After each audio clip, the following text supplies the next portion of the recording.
All right, welcome back to the Queer Economy, where we celebrate LGBTQ plus people around the world as they impact business, culture, community, and more. Today, we're joined by Andrew, and I'm so excited. Andrew's in Washington. He owns That's So Andrew, which is an online store featuring cards, stickers, journals, and more, as well as the Monitor Mercantile, a shop in Monroe, Washington that features products from 18 local makers. So, Andrew, welcome. Thank you so much for being here. Thank you so much for having me. I'm so excited, and you had both of those crushed right. Good. Perfect. I'm excited to hear more all about it. But before we do, I'd love to just give you a chance to introduce yourself. Yeah, I'll throw in my little elevator pitch for everyone. I'm Andrew. I'm the founder of That's So Andrew, which is a snarky stationery and gift line only for the girls, gays, and theys. It started in 2021 a little bit by accident, and now it's sold in over 1,000 stores across the US, Canada. About a year ago was the 1-year anniversary of my storefront, which is the Monroe Mercantile in my hometown of Monroe. So the front half is storefront, back half is the warehouse. But yeah, that's the quick gist. We can't just gloss over the fact that you said you started it by accident. So let's just start there. I got to hear more about that. Yeah, so I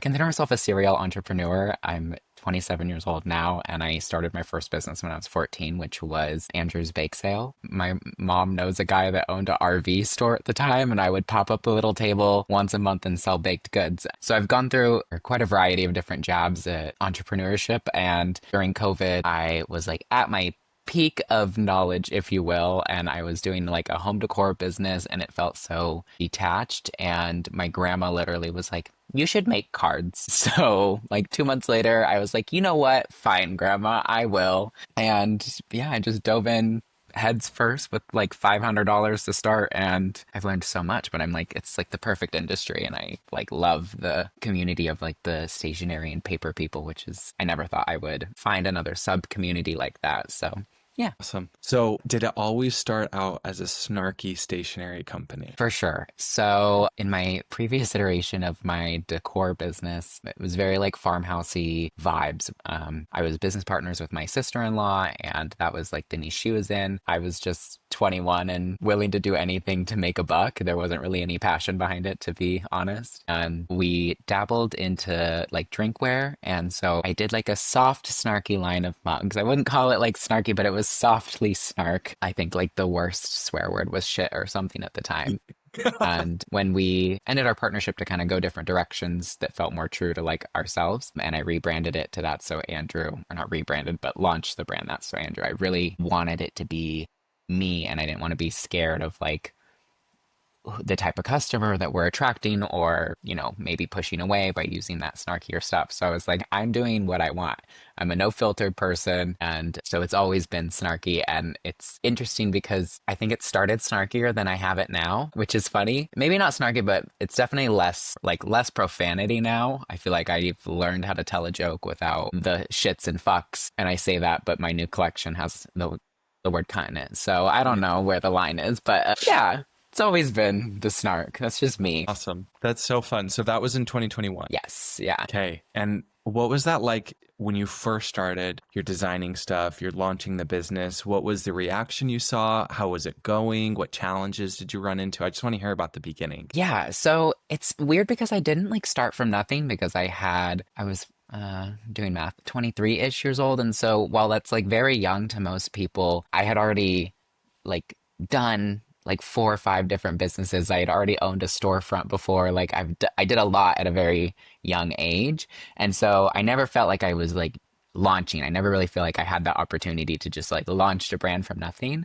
And so I was doing Christmas markets, and I made like 12 or 15 snarky Christmas cards. That's what I started with. And I just brought them as this tiny little section within our farmhouse decor booth that my sister and I were doing, and they sold out. Like I was printing them at home that night to take back to the show the next day because everyone was freaking out about how funny and cute and they are. And I look back and I'm like, they were so simple and silly, but it was like instant validation to the product, if that makes sense, because it's like I designed them on a Monday, I sold out of them on a Friday.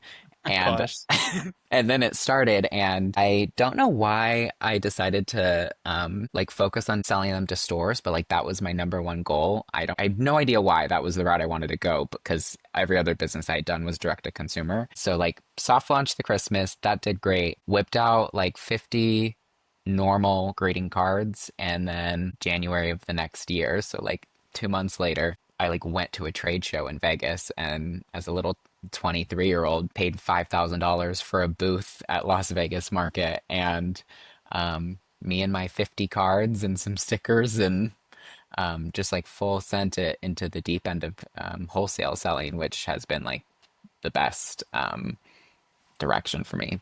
Yeah. Okay, so that's so Andrew, people can visit your website, they can purchase stuff there, but then you also sell to stores. Yeah, so that's like the primary, like my business is like 90% wholesale selling. So I sell to independent gift shops across the world. And then I also work with some big box accounts. I've worked with Spencer's, I've worked with Urban Outfitters, Barnes and Noble, most recently HomeGoods. There's a lot of stores, which is crazy to think about. There's like 500 independents, and then there's like 1,100 home goods stores, 1,000 Spencer stores. It's nuts. It really is crazy. Yeah. Yeah. And is that just cards, or do the stores also? They pick up different things. Home Goods has gift bags and cards. Urban has cards and pocket journals. They all kind of pick their own little. So in 2021, when you started this, did you envision that it would quickly grow to home goods and to some of these big stores and small stores? Yeah. So like to any of my small stores listening, or anyone that owns an independent gift shop, I truly value those relationships more than the big box ones. Just getting that out of the way. And with that said, the thrill of a big box order is insane. My number one goal was always Urban Outfitters. Spencer's, I didn't even think they had cards. And so when I met them at a trade show, that was like my first big box account I got into. When I met them, I like never really like thought that far or envisioned that, but it gave me this taste for what a $30,000-$40,000 order looks like. And I'm like, oh, I want them all. I like, give me those. Like those checks are crazy. And so I landed Spencer's within my first year, which is kind of insane. And Urban Outfitters happened last year. So it was like 3 years in, I got my quote unquote dream store, which turned out not to be the dreams they're lived up to be, but the bragging rights is there, the resume's built. And then HomeGoods was most recent, and I've almost felt like the high has numbed a little bit with this most recent one. I'm like, oh, it's just another one. And I don't know if it's just because it's HomeGoods, and I feel like if it was like a really big box store like a Kroger chain or like a World Market or something like that, maybe it would spice a little different. But yeah, it's nuts. The checks are just so, like, 5-figure checks are crazy. Like you mentioned, some of these smaller independent gift shops and boutiques and the other stores that you serve as well, by you having some of these bigger deals, it allows you to have the time to continue to support all of them. Yeah. So that you can be in small and large. But that's incredible, the timeline of like, all right. And you had your mind set on it and you made it happen. Yeah. So that's me, I'm an Aries, I'm a homosexual raised in a conservative town, and I'm a middle child. Those three things, I guess, and the ADHD. So like once I take my Adderall, it's me against the world. So I'm also an Aries, conservative town, middle child. So we're two peas in a pod. Yeah. So no one can get in our way. Yeah. Everyone move. So you have that. So Andrew, we just talked through that a little bit. Tell me a little bit more about the Monitor Mercantile, which is your storefront in Monroe, Washington. Yeah. So I moved back home in July of 2024. And then August 1st, on my mom's birthday, my godmother and I bought a commercial building in our hometown. An opportunity presented itself. It came kind of out of nowhere, and we bought it. And then we had dreams and plans to gut the building and open a progressive, that's what we're calling it, a progressive dive bar. Not like a gay bar, but it's a bar that has, like, it would have the things of a gay bar, the drag shows and those things, but it's not always for that. There's only like 10 gay people in a 20-mile radius. So just like a progressive gay bar, because I can't go out in my hometown and not like hear the N-word or get called a fag. Like I wanted just a safe space for the girls and gays and theys to hang out. And we bought it in August, which took all our money and our finances at the time. And so it's like, now we need $200,000 to build out a bar. We started applying for like SBA loans and things like that. And in between that time, I was like, well, I could pull a pop-up gift store out my ass. And my godmother, name's Bridget, she was like, I know you could. I'm like, should we? And she's like, let's do it. I'm like, I've always wanted to do a That's So Festive Christmas store. And so that's what we did. And so closed August 1st, did like a soft build out of the store during September. And then we opened October 25th and we stayed open through Christmas. Then in January, we were in the final parts of our SBA loan and we got denied full transparency, and we shouldn't have, but there was a shift in the government, if you will. And so the SBA ended up not lending any more money. So we decided to reopen the gift shop, and we rebranded it. So the building is like 100 years old and it had our local newspaper in it for like 70 years. And it has like the historic sign on the building that's historically protected. It's a giant like 20-foot sign that says the Monitor on it. And so I was like, should we do a That's So Andrew gift shop or should we do something a little more like pay homage to the building? So we landed on the Monitor Mercantile, which I love the name. I love alliteration, and it kind of honors the history of our building and community a little bit. And yeah, so we reopened that Valentine's Day, and here we are filming on Halloween. It's about to get Christmas-fied again, which is nuts to me. I'm like, I feel like I just took every tree out of that window. But yeah, it's been going okay-ish. Like the store isn't super, super successful, but our downtown like core doesn't really support retail in the way that it could. And so the back half has been converted to the That's So Andrew studio and warehouse, so it kind of all works out in the long run. We have kind of a break-even model set up for the gift shop side, and our goal is just to provide space to like local makers and vendors from minority backgrounds and give them an opportunity to sell their wares in the store. So they volunteer their time 2 days a month in exchange for having like the space that we don't charge them rent or anything. So it's kind of a co-op style, if you will, and we all work together to promote it. And I really love it. Like there's a lot of things about it I don't like, which is mostly just like the anchor of it all and the management. But I love to walk into the store and it's like such an important thing in our downtown. We're one of 3 businesses within like a mile radius flying a gay flag. So I love to see it there. And even if it's not raking in a bunch of money, it's doing part of a mission that I and my business partner and godmother believe in. So that's my story about that one. Totally. That's the thing. I think a lot of times we get really caught up on success needs to be millions of dollars, or it needs to be we're on the Today Show, or Yeah. whatever it might be, something big and crazy. But at the end of the day, like you're being successful. You're creating a safe space in your community, not only for yourself and the other sellers. I mean, you have 18 other people that make items and sell them in your store, correct? Yeah. Yeah. It's Yeah. more So now. I need to update that. It's like 25 now, but yeah. But so for 25 people to have a place where they can showcase their goods in a way that is sustainable for them and at a pace that might make sense for them, but they feel safe doing it. They might not be able to do that otherwise. And then on top of that, anyone else who sees the pride flag and knows they can walk in there. And so like major success. And I think that's one of the most powerful reasons why I started this podcast, is to showcase the stories just like this of people all around the country who are creating pockets of community, because the gay people aren't going anywhere. All the LGBTQ people, like we're in every single community, and whether we're one of 10 or one of 10,000 in our city or town, we're here and we want to feel safe and we want to make community and build connections. So major kudos to you for all that you're doing. It's incredible. Now I need to fly out there and come visit the store and see all the cool things you're doing. Appreciate it. Yeah. So that being said, where are we at with the bar? Is this still a plan, or we're sticking with the shop for now? What does this look like moving forward? My business partner and I had a conversation about it last week, like on the anniversary. It was kind of like not a soft topic, but a topic that came up of like, what are we doing? It's something that I want to do. It's something that she wants to do, and it's something we both want to see in our community. And also with the current political climate, we're both probably relieved more than anything that we didn't do it. Yeah. It's weird. The vibes are weird.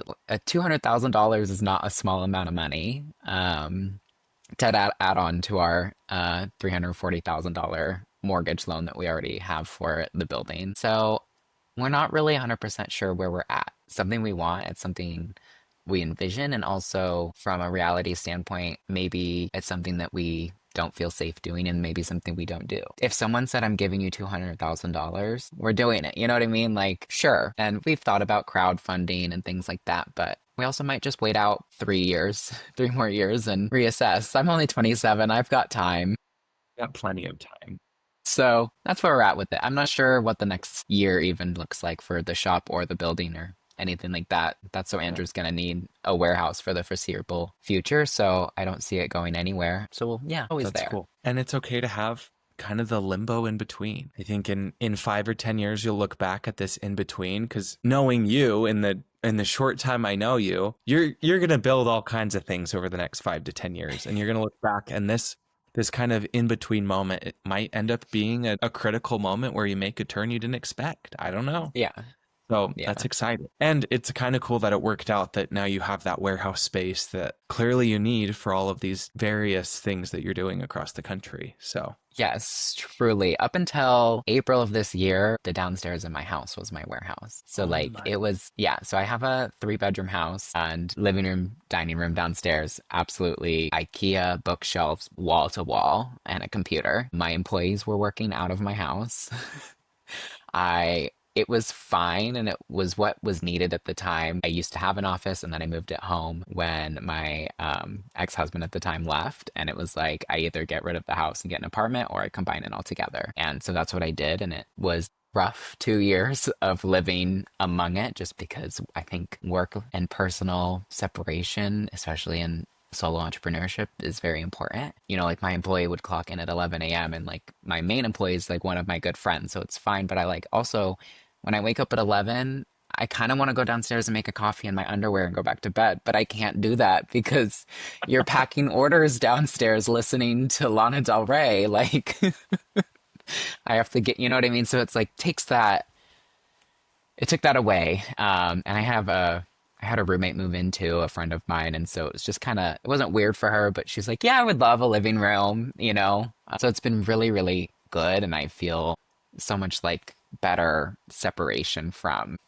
that. That makes such a difference. Like you said, I think the work-life balance is really important, but it can be hard. And Yeah. physically, sometimes it's a little bit more separated. But in that case, not only physically, you're in the same place where you Yeah. eat, sleep, everything. Right. And work, but also mentally. Like, I think even now that you have everything in the warehouse and it's a little bit more separate physically, what do you do as an entrepreneur to keep kind of that work-life balance mentally so your brain isn't constantly in work mode and you can rest? Yeah. So in terms of like controlling my brain's thoughts, I'm not really in control of those, but I have worked with my therapist to really like double down on creating boundaries and separation. And it was something that was like really, really needed. I started this when I was still married too, because that's where like you never realize how bad it is until somebody else is, you're trying to split time between your business and a partner and they're like, what the fuck? And Yeah. so my like first thing I ever did was get a work phone. Or actually, I should say I got a new phone number and that became my personal phone. And still to this day, it's the best $40 a month that I spend. My work phone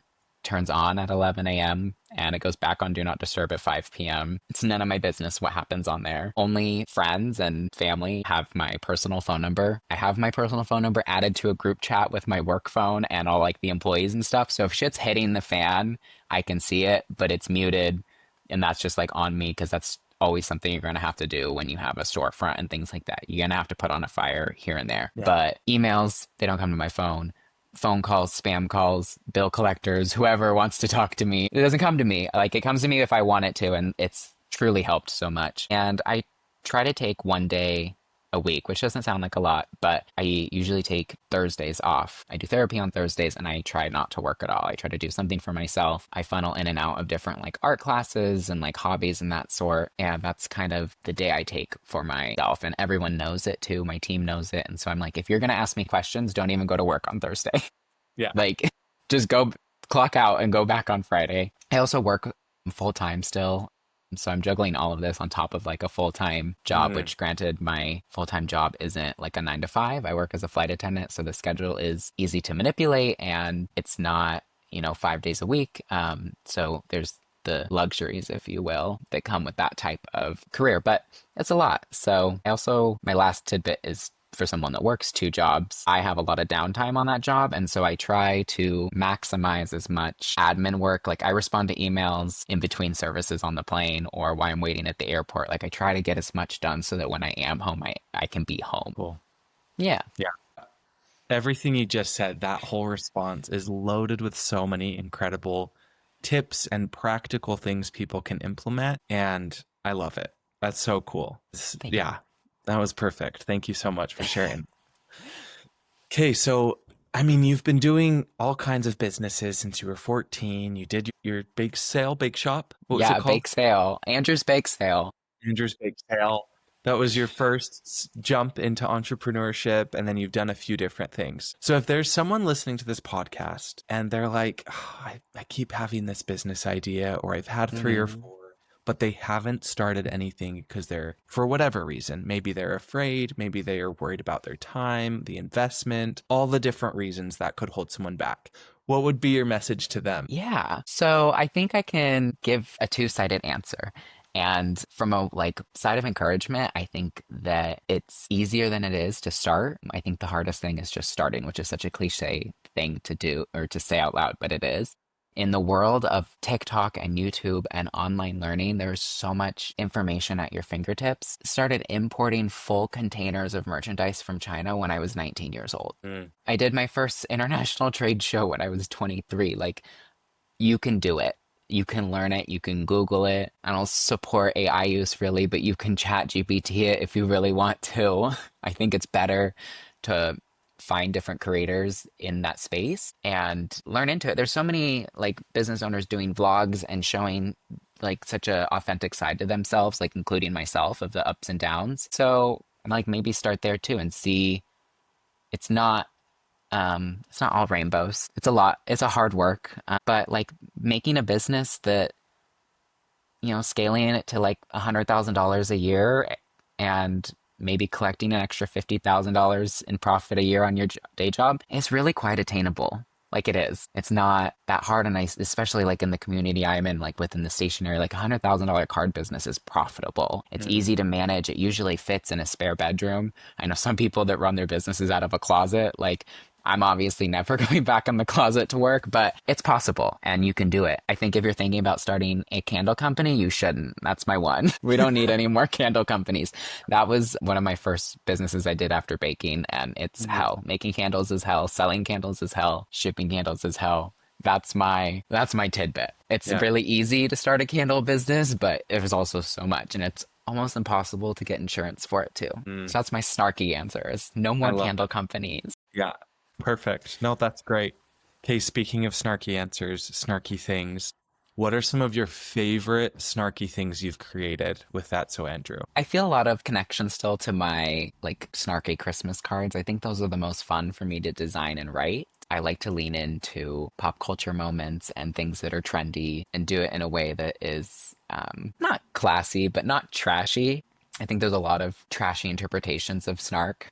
And I Yeah. don't even know if that's the right word, but it almost feels like inauthentic sometimes. So I think that's like my favorite. And then my like favorite product from my company, I think, is my keychains. I don't know what it is about them, but they're just so cute and fun. And one of them that's not even that snarky, that's like my favorite that stands out to me that I have on my keychain is I don't know how I got here, because I can never remember. Like in Washington, everything's a 20 to 30-minute drive away. And I'm like, I actually don't know. I just got here. Like I don't remember anything I thought about on this drive. So that one like resonates with me. But there's so many. I have over like 500 SKUs now, so it's getting a little out of hand to pick Yeah. favorites. But the keychains are my favorite category, and then my Christmas cards I feel the most invested into. Awesome. I love it.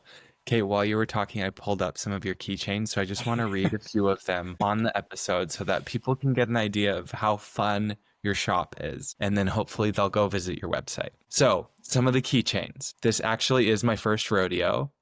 It's iconic. If the shoe fits, lace that bitch up and run. I'm obsessed with that one. I'm It's a going to be Renee ordering. Rapp quote as well from a interview. My check engine light is on. I mean, whose isn't? Passenger Princess, Tummy Ache Survivor. I could spend hours scrolling through all of your Yes. products.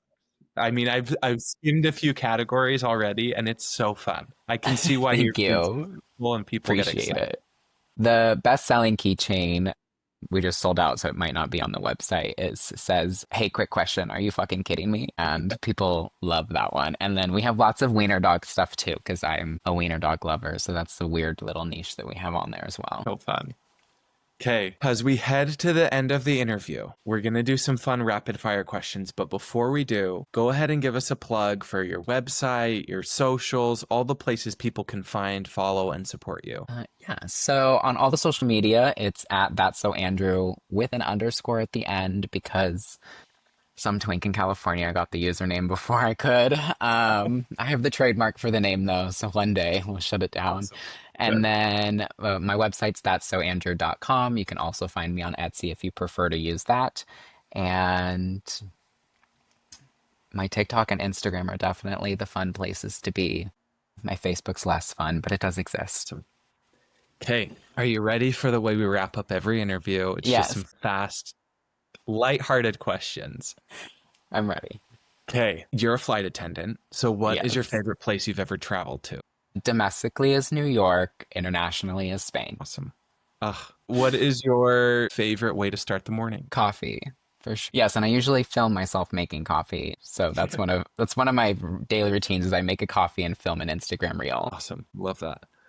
Okay, and you talked about candles. What is your favorite smell? Oh, and candles, always a pumpkin candle. That's the one behind me here under my candle warmer. In like fragrance, I really love a fig note, is what I've recently learned. It's underutilized and very delicious.